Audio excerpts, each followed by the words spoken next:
यहाँ पे उपस्थित अनुपस्थित सभी गुरु भाई बहन के चरण कमल में सादर प्रणाम करती हूँ। मेरा प्रणाम।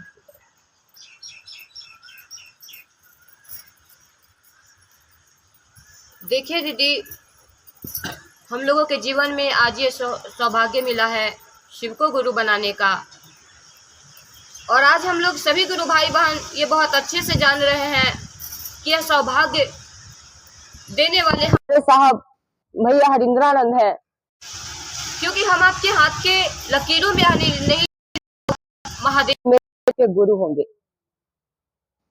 देन हमारे साहब की है, जिन्होंने हम आपके सौभाग्य दे दिए।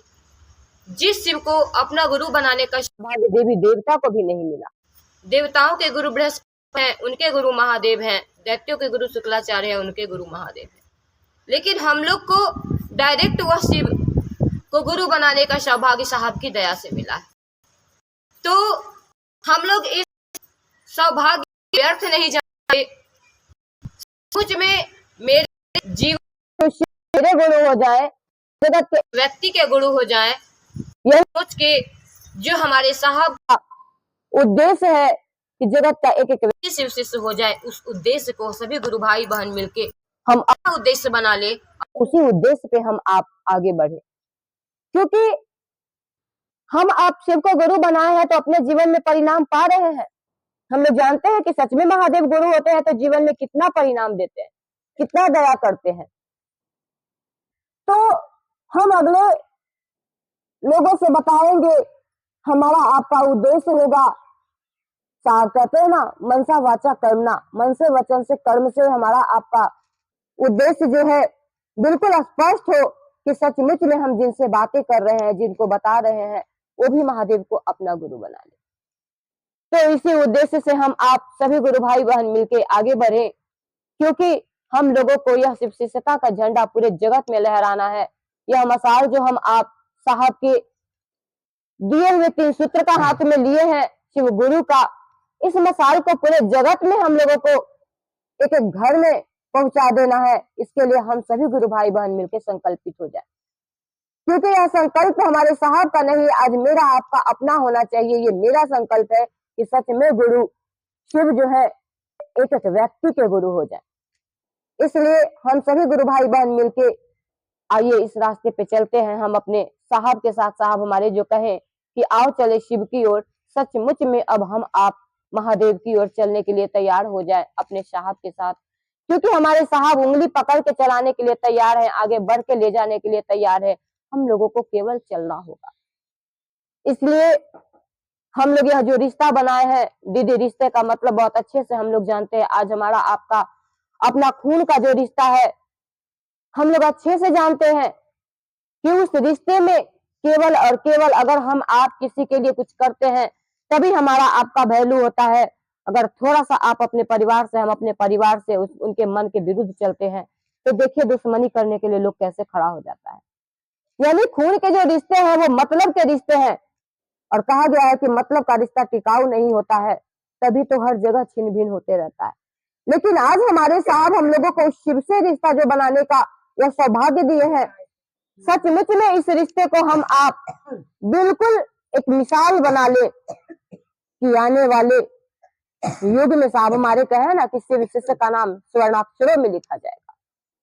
तो हम आप सचमुच में वैसा शिष्य बनने के लिए अपने अंदर इस विचार को उतारे कि हमारे साहब जैसे चाहते हैं हम लोग वैसे ही चलेंगे। जो तुमको हो पसंद वही बात कहेंगे, तुम दिन को कहो रात तो हम रात कहेंगे। क्योंकि मेरा आपका अपना कुछ भी नहीं है, जो भी है हमारे साहब का दिया हुआ है। साहब हमारे कहते हैं ना कि देखिए एक सांप है, उस सांप को किसी ने उठा के शिवलिंग में लपेट दिया और लोग उसी सांप को फूल प्रसाद जल चढ़ाने जाते हैं, उसकी पूजा करते हैं। लेकिन वह सांप कभी ये ना भूले कि यह किसी की देन है, किसी ने मुझे उठाकर शिवलिंग पे लपेट दिया है। तो उसी तरह हम आप यह ना भूले कि यह हमारे साहब की दया है, जो उन्होंने मेरे आपके जीवन में शिव को गुरु रूप में दे दिए। और साहब हमारे कहते ही हैं कि मंजिल अगर हमारे शिव है तो श्री हरिंद्रानंद है। साहब एक बार कहे थे, एक जिज्ञासा गया था साहब के पास चित्तौड़िया में, कि भैया जिज्ञासा गया था कि जब आप कहते हैं कि गुरु और शिष्य शिव मेरे गुरु हैं, हम लोग शिव के शिष्य होने चले हैं, तो कहा गया है कि गुरु और शिष्य के बीच में कोई नहीं आता है, तो साहब आप बीच में क्यों आते हैं? तो साहब कहे कि देखिए शिव को आप गुरु बनाए हैं, सचमुच में गुरु और शिष्य के बीच में कोई नहीं आता है, लेकिन भाई साहब कब? जब सच में आप शिष्य हो जाइएगा तब। लेकिन याद रखिए कि हरिंद्रानंद आपको लास्ट में भी मिलेगा, बीच में भी मिलेगा और शुरुआत में भी मिलेगा। यानी हरिंद्रानंद को छोड़ के अगर आप चाहिएगा कि हम मंजिल तक पहुंच जाएं तो कभी नहीं पहुंच पाइएगा भाई साहब। छत पे चढ़ना है तो सीढ़ी पे चढ़ना ही होगा। आप सीढ़ी पे चढ़ेंगे तभी आप छत पे चढ़ सकते हैं। इसलिए हमारे आपके वाणी में कोई पावर नहीं है, हम आपका कोई कुछ भी हमारे आपके अंदर पावर नहीं है। एकमात्र पावर हमारे गुरु शिव का है और हमारे साहब का है। अगर हम आप साहब की वाणी से को लेकर आगे बढ़ते हैं, साहब के उद्देश्य को लेकर आगे बढ़ते हैं, उनके उद्देश्य को पूरा करने के लिए, तो परिणाम हम लोग देखते हैं कि सचमुच में महसूस होता है कि हम आप कुछ नहीं करते हैं, सब कुछ हमारे साहब करते हैं। क्योंकि आज हम लोग सिर्फ एक शरीर है। कहा गया है ना कि गुरु अपने शिष्य के शरीर से चलते हैं, अपने शिष्य के जुबान से बोलते हैं। तो सचमुच में हम आप वैसा शिष्य बन जाए कि सच में हमारे गुरु हम आपके शरीर से चले, हमारे आपके जुबान से बोले, कि सच में सभी के गुरु शिव हो जाए और सबके अंदर यह जागृति आ जाए कि शिव मेरे गुरु। तो इसके लिए दीदी हम लोग को भी उस लायक बनाना होगा, उस योग्य बनाना होगा। आज हम लोग सिर्फ कहने से नहीं होगा कि शिव मेरे गुरु है, सचमुच में शिष्य का जो आचरण होता है अपने आप में उतारना होगा। हम लोगों को शिष्य बनने के लिए अब सोचना होगा, क्योंकि समय बहुत बीत गया है और ये कोई नहीं जानता है कि कौन सी पल, कौन सी सांसें हमारी आपकी आखिरी हो जाए, ये कोई नहीं जानता है। रहना नहीं यह देश वीराना है, न जाने कब इस धरती को छोड़ के चले जाना है। इसलिए हम लोग समय को व्यर्थ नहीं करें। हमारे साहब जो 3 सूत्र के माध्यम से यह काम दिए हैं, शिव मेरे गुरु हैं, आपके भी गुरु हो जाए। सचमुच में यह मिसाल हम लोग लेकर आगे बढ़े कि जगत का एक एक व्यक्ति शिव को गुरु बना ले। और अपने गुरु बहन लोग से हम यही कहना चाहते हैं कि हम सभी का उतना ही कर्तव्य है, हम सबको सोचना होगा। ये नहीं कि हम चर्चा स्थल पर सिर्फ चले गए, चर्चा सुन लिए, 3 सूत्र बोल दिए, उससे हम अपने गुरु का काम कर लिए, ऐसा नहीं है। हम लोग को भी अब इस बात पे अमल करना होगा कि सचमुच में यह संकल्प पूरा हो जाए, साहब का यह उद्देश्य पूरा हो जाए, यह आदेश पूरा हो जाए। उसके लिए हम सभी को मिलकर आगे बढ़ना होगा। क्योंकि हम लोग सुने हैं अपने साहब से कि एक जगह था, उस राज्य में अकाल पड़ा हुआ था और उस राज्य के राजा जो थे वो बहुत परेशान थे। वो किसी साधु के पास गए। साधु कहते हैं कि आप अपने प्रजा में डोल पिटवा दीजिए और सबको कह दीजिए कि आपके यहाँ जो कुआं है उस कुएं में 1-1 लोटा दूध सब लोग डालें और उसके बाद आप दूध डालिएगा। अपने प्रजा में यह सूचना दिलवा दिए कि कल सभी को कुएं में 1-1 लोटा दूध डालना है। सब लोग कल होकर उसमें दूध डालने के लिए आ तो रहे थे, लेकिन किसी के लोटे में दूध नहीं था। सब लोटे में जल लेके आ रहे थे, बस यही सोच के कि अगला व्यक्ति तो दूध डालेगा ही, अगर हम पानी डाल देते हैं तो क्या होगा। और सबने यही सोच के कुएं में पानी डाला। लास्ट में जब राजा उसमें दूध लेकर डालने जाते हैं तो देखते हैं कि कुआं में तो दूध है ही नहीं। उसी तरह दीदी शिव मेरे गुरु है। हम ये ना सोचे कि बहुत गुरु भाई बहन है, इस काम को तो कर ही लेंगे। अरे करने वाले तो कर ही लेंगे और करवाने वाले करवा भी लेंगे, लेकिन हम लोगों को भी यह सोचना होगा कि मुझे भी इस काम को करना है। हम दूसरे पे नहीं सौंपे कि फलना करेगा चिलना करेगा, वो मेरा कर्तव्य है। यह मेरा संकल्प है कि मेरे गुरु शिव जगत के गुरु हो जाए। इसके लिए हम आपको कदम बढ़ाना होगा। अगर हम सब कदम बढ़ाएंगे तभी हम अगले से भी उम्मीद कर सकते हैं कि वो भी कदम बढ़ाएंगे। इसलिए दीदी अब समय बहुत बीत गया है, इसलिए हम लोग अब तो कम से कम खड़े हो जाए इस काम को करने के लिए। जो गुरु भाई बहन बाहर जा सकते हैं वो बाहर जाए, जो बाहर नहीं जा सकते हैं वो चर्चा स्थल को संभाले, लेकिन किसी भी गुरु भाई बहन को कोई बाधित नहीं करे। सभी गुरु भाई बहन को हम लोग आगे बढ़ाने का कोशिश करें, क्योंकि साहब का ही यह कहना है कि जब तक आप दूसरे को शिष्य के रूप में खड़ा नहीं कीजिएगा तब तक आप शिष्य नहीं बन सकते हैं। तो जब हमारा यह संकल्प है कि एक एक व्यक्ति शिव का शिष्य हो, तो उसके लिए प्रयास तो हम ही लोग को करना होगा ना। हम कहीं चर्चा स्थल पे जाएं, चर्चा कर ले, 1 घंटा बोल के चले जाएं, उससे कुछ नहीं होगा। अगर 4 गुरु भाई बहन महादेव की दया से चलने लगे, साहब हमारे कहे हैं कि देखिए किसी का चर्चा ऐसा होता है कि उसकी चर्चा को सुन के अगर 8-10 गुरु भाई बहन जागृत नहीं हो जाए तो उसका चर्चा रोड के कुत्ते के बराबर होता है। जिस तरह रोड पे कुत्ता भौंकता है ना, बिल्कुल उस चर्चा का वही महत्व साहब दिए है। तो चर्चा ऐसी कीजिए कि चर्चा से कम 2-4 लोग एक्टिव हो जाए, सचमुच में वो शिव का शिष्य बनने के लिए तत्पर हो जाए और दूसरे को भी शिष्य बनाने के लिए अपने अंदर जागृति पैदा करें कि नहीं, यह मेरा कर्तव्य है कि मेरे गुरु शिव इस जगत के एक एक व्यक्ति के गुरु हो जाए। इसलिए दीदी हम लोग इस बातों पे विचार करेंगे, चाहे कहीं रहे, घर में रहे, बाहर में रहे, सोचेंगे इस बात को कि सचमुच में जिस तरह हम अपनों की चिंता करते हैं, बेटा बेटी घर सबकी चिंता करते हैं, क्योंकि वो मेरा आपका अपना है, आज हम ही है। तो बच्चों के लिए ही 2 पैसा कमाने के लिए सब कुछ छोड़ के पता नहीं कहाँ कहाँ रहते हैं। उस समय तो हम ये नहीं सोचते हैं कि हम घर में नहीं है तो मेरे बच्चे कैसे रहेंगे, क्योंकि हम जान रहे हैं कि हमको पैसा कमाना जरूरी है, तो हम बच्चे को छोड़ के बाहर निकल गए हैं। तो जब हम घर में रह रहे हैं दीदी, तो अगर हम यह सोच लें कि बच्चों के लिए खाना बनाना है, बच्चों के साथ रहना है, सब कुछ करना है, ऐसा नहीं कि करना नहीं, सब कुछ करना है, लेकिन सब कुछ करते हुए वो मेरे अपने हैं तो उनके लिए सारा कर्तव्य पूरा कर रहे हैं, तो गुरु भी मेरे अपने हैं, तो उनके लिए भी हम चाहे जहां भी रहे समय निकालना होगा। देखिए दीदी, हम कहीं भी रहते, मेरा ड्यूटी कभी कभी ऐसा रहता है कि बिल्कुल समय नहीं मिलता है, लेकिन फिर भी महादेव से दया मांगते हैं, महादेव की दया होती है कि किसी न किसी तरह महादेव अपना काम करवा लेते हैं।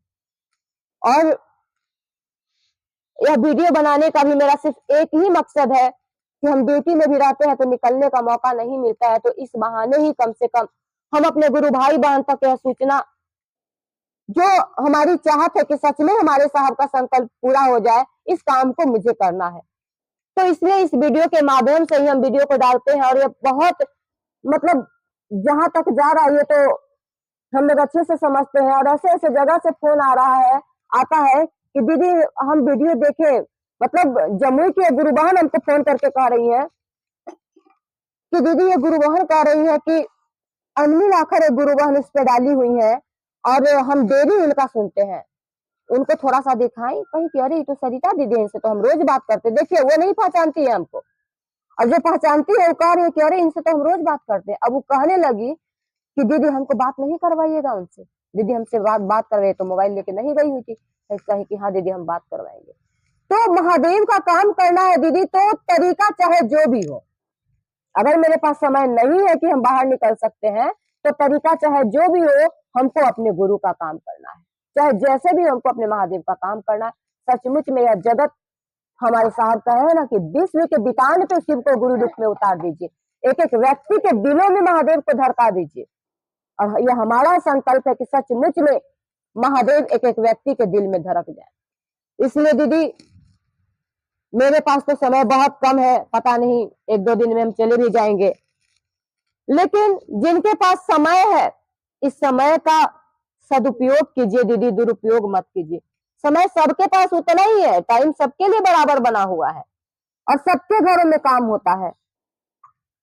चाहत होती है तो दीदी परिणाम भी मिल जाता है और रास्ते भी निकल जाते हैं। मेरे पास समय नहीं रहता है तो हम छटपटाते रहते हैं कि काश मेरे पास अभी समय होता तो हम फला जगह जाते, चलो अभी बहुत जगह जाना था, लेकिन अब मेरे पास समय नहीं है तो हमको ड्यूटी जाना है। तो जिनके पास समय है दीदी, समय को व्यर्थ बर्बाद मत कीजिए, क्योंकि यह वक्त जो बीत जाएगा ये वापस नहीं आएगा। समय जो चला जाएगा ये वापस नहीं आएगा। इसलिए सब कुछ करते हुए हम जानते हैं कितना भी अपनों के लिए कर ले, कुछ भी इस धरती के लिए लौकिक के लिए कर ले, लेकिन मेरे आपके साथ कुछ नहीं जाने वाला है। जाने वाला वही है जो सचमुच में हम आप अपने लिए कर रहे हैं। और आज यह सौभाग्य मिला है कि महादेव के लिए कुछ करने का मौका मिला है। आज यह महादेव हमारे साहब की चाहत हुई है कि वो शिव एक एक व्यक्ति के गुरु हो जाए। आज इस काम को करने का दीदी मौका मिला है, इस मौके को हम आप नहीं गवाएं, क्योंकि यह मौका अगर गवा देंगे तो किसी जन्म में यह मौका नहीं मिल पाएगा। क्योंकि हम लोग यह जानते हैं कि इस जन्म में जो सौभाग्य मिला साहब का दर्शन करने का, साहब का वाणी सुनने का, साहब के सानिध्य में रहने का, यह सौभाग्य किसी और जन्म में अब मिलने वाला नहीं है। आने वाले युग में जन्म ले ये लोग, हो सकता है हम लोग भी जन्म ले, लेकिन इस समय यह याद नहीं रहेगा कि हम लोग साहब का दर्शन किए हैं। उस समय हम ही आप सोचेंगे कि काश उस समय हम भी जन्म लिए होते तो साहब का दर्शन किए होते। और आज सोच के देखिए दीदी कि सच में आज हम लोग को यह सौभाग्य हमारे साहब दिए कि हम साहब की वाणी सुने, साहब की दर्शन किए, साहब के सानिध्य में रहे। इससे बड़ा सौभाग्य कुछ नहीं हो सकता है। इसलिए दीदी हम लोग इस वक्त को गवाए नहीं, समय को गवाए नहीं। हर एक पल में जो मिलना है वो मिल ही रहा है, जो होना है वो हो ही रहा है। तो अपनों के साथ साथ अपनी भी हम आप चिंता करें। और अपनी जब चिंता होगी तो कहा गया है ना कि हम अपने लिए सोचेंगे, और अपने लिए जब सोचेंगे तो हम आप जो मेरे आपके सबसे अपने होंगे। और आज मन समझता है कि सचमुच में मेरा अपना महादेव के सिवा कोई नहीं है। धरती पे कहने का सारा रिश्ता नाता है, लेकिन सचमुच में अगर कोई अपना है तो वो मेरे आपके महादेव है। मेरे महादेव मेरे अपने हैं। और कहा गया है ना कि जब प्यार किसी से हो जाता है, प्रेम गली अति साकरी जामे दो न समाए। साहब कहते हैं कि किसी से जब प्यार हो जाता है ना तो उस दो सत्ता को एक में एक होकर चलना पड़ता है। फिर मन बिल्कुल उनको अपने से अलग नहीं समझता है। हर वक्त यही लगता है कि तेरे दुख मेरे और मेरे सुख तेरे। हमेशा कहीं भी कोई प्रेमी प्रेमिका, चाहे लौकिक का प्रेमी प्रेमिका हो या अध्यात्म का हो, अगर सच्चा प्यार रहता है तो वो अपने प्रेमी को खुशी ही देना चाहता है। वो यही चाहता है कि मेरा प्रेमी का, मेरे प्रेमिका का दुख जो है वो मेरे पास आ जाए और मेरा सुख जो है वो मेरे प्रेमी के पास चला जाए। और आज हमारे आपके प्रेमी, हम लोगों को प्रेमी बनाने का अवसर मिला है। उस महादेव को, महादेव से प्यार करने का मौका मिला है। तो आइए दीदी हम लोग इस रिश्ते को ईमानदारी से निभा लें, क्योंकि यही रिश्ता हम लोगों को काम देगा और कोई काम नहीं देगा। इसलिए साहब के दिए हुए 3 सूत्र को, जिसमें प्रथम सूत्र में हम लोग कहते हैं अपने गुरु से दया मांगना है। जब कहीं भी रहे, चाहे किसी अवस्था में रहे, मन ही मन सोचते रहना है कि हे शिव आप मेरे गुरु हैं, मैं आपके शिष्य हूँ, मुझ शिष्य पे दया कर दीजिए। दूसरे सूत्र में अपने गुरु के बारे में गप करना, जो कि हम आप गप के मास्टर हैं। कहीं भी रहते हैं तो कुछ ना कुछ उलझुल बात करते ही रहते हैं, क्योंकि हमारा आपका मुंह कहीं बंद रहता ही नहीं है। तो क्यों ना हम उसी गप में अपने गुरु का गप कर ले, क्योंकि हम जितना उनका गप करेंगे, कहा गया है कि अगर किसी और की बातें करते हैं तो उसका कर्म फल लेना पड़ता है, लेकिन अगर हम आप महादेव की बात करेंगे, साहब का बात करेंगे, तो जो भी हमारा आपका कर्म फल उनका लेना पड़ेगा, तो ये हम आपको अच्छा ही परिणाम देगा। और इसलिए इसी उद्देश्य से हम लोग अपने गुरु का गप करें कि सचमुच में जिनसे हम बातें कर रहे हैं वो मेरे गुरु शिव को अपना गुरु बना ले। और तीसरे सूत्र में नमः शिवाय से प्रणाम करना है। अभी हम लोग सुने, दीदी लोग कह रही थी कि नमः शिवाय से प्रणाम नहीं करना है। ऐसा नहीं है दीदी, हम लोगों को प्रणाम का भाव ऐसा बनाना है कि अपने आप हमारा आपका मन लगे कि यह मन जो है महादेव के चरण में झुका हुआ है और प्रणाम कर रहा है।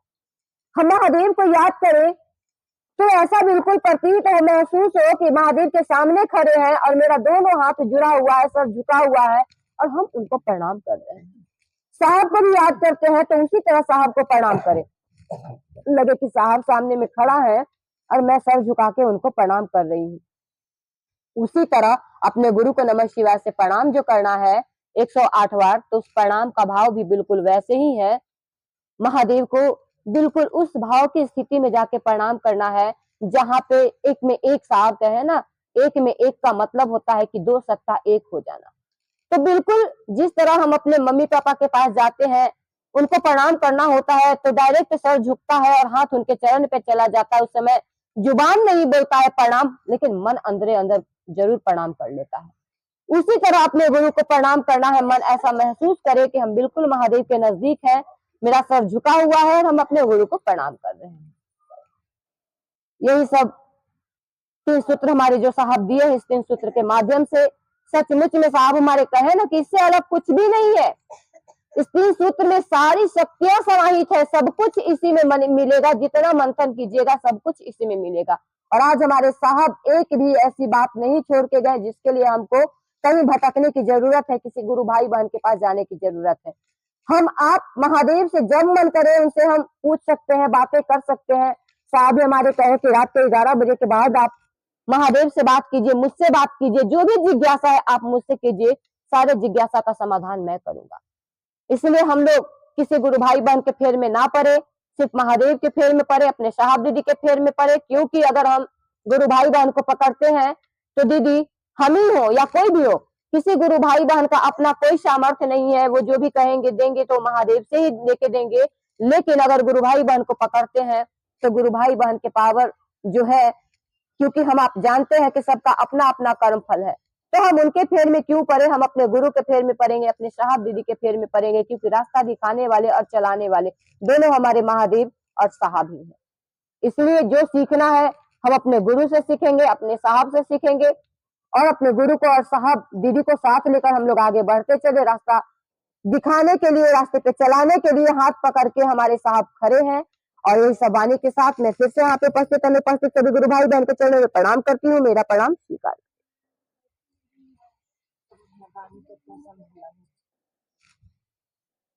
सब गुरु बहान कैसे कैसे महादेव लग